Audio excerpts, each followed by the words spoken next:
22వ తేదీ జూన్ నెల 2026వ సంవత్సరం. ఈరోజు దేవుని వాగ్దానం. యెహోషువ 1వ అధ్యాయము 9వ వచనము. నిబ్బరము కలిగి ధైర్యముగా నుండుము, దిగులు పడకుము, జడియకుము. నీవు నడుచు మార్గమంతటిలో నీ దేవుడైన యెహోవా నీకు తోడైయుండును.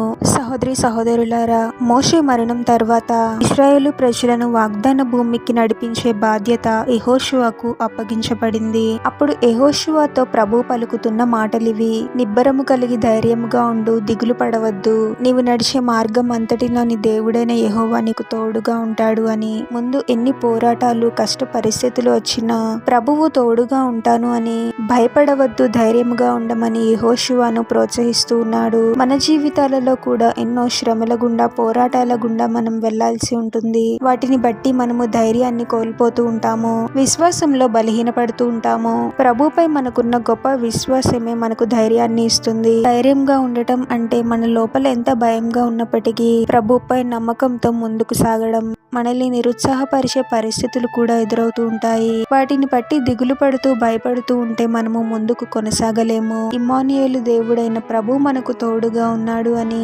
ప్రభువే మనకు సహాయం చేస్తాడు అనే నమ్మకంతో ఉండాలి.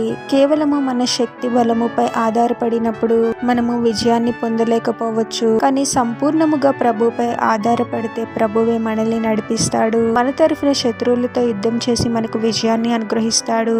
యుద్ధము యెహోవాదే. ప్రార్థన. పరిశుద్ధుడవగు ప్రభువా, మీ పరిశుద్ధమైన నామమునకు తరతరములు యుగయుగములు మహిమ కలుగును గాక. మరొక నూతన దినంలోనికి మమ్మల్ని క్షేమంగా ప్రవేశింపచేసిన దేవా, మీకే స్తోత్రం తండ్రి. మేము ఎక్కడికి వెళుతూ ఉన్నా, వెళ్ళినా, ఏం చేస్తూ ఉన్నా, దేనిని బట్టి మేము భయపడే వారముగా ఉండకూడదు ప్రభువా. మమ్మల్ని భయపెట్టే పరిస్థితులు ఎన్ని వచ్చినా, ఎన్ని శ్రమలు, పోరాటాలు కలిగినా మిమ్మల్ని సంపూర్ణంగా విశ్వసించి ధైర్యంగా ఉండాలి ప్రభువా. మీరే గొప్ప ధైర్యాన్ని మాకు అనుగ్రహించండి ప్రభువా. దిగులు పడుతూ, భయపడుతూ ముందుకు సాగకుండా ఉన్న స్థితిలోనే ఉండిపోయే వారముగా మేము ఎప్పుడు ఉండకూడదు తండ్రి. మీరు మాకు తోడుగా ఉన్నారు అనే ధైర్యంతో, మీ మీద విశ్వాసంతో ముందుకు సాగే వారముగా మమ్మల్ని దీవించమని, ప్రార్థనలో ఏకీభవిస్తున్న ప్రతి ఒక్కరిని పేరు పేరున దీవించి ఆశీర్వదించి అభిషేకించమని, వారు చేసే ప్రతి పనిలో మీరే వారికి తోడుగా ఉండి వారిని అన్ని కీడుల నుండి, అపాయముల నుండి మీరే వారిని రక్షించమని ఈ మా మనవులన్నీ యేసుక్రీస్తు వారి పరిశుద్ధ నామంలో అడిగి వేడుకొనుచున్నాము తండ్రి. ఆమేన్.